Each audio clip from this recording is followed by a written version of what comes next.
Hi guys, welcome to my channel. Please like, share, comment, subscribe, and hit the notification bell for my new videos. Thank you!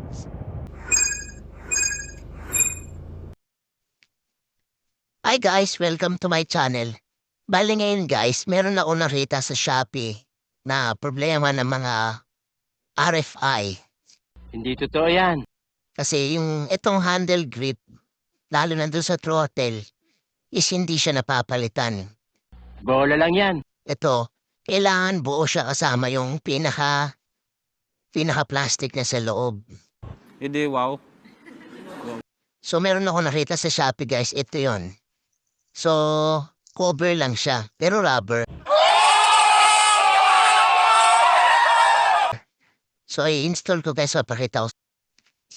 So, bali ito yung, guys, yung nabili ko yan. Hey, that's pretty good. So, lalagyan mo siya ng sabon para lumusot siya. Ang galing! Ang galing! So, pakita ko sa inyo, guys, kung paano i-install. A few moments later. So, ayun, guys, nalagay ko na yung rubber grip. Yan, o.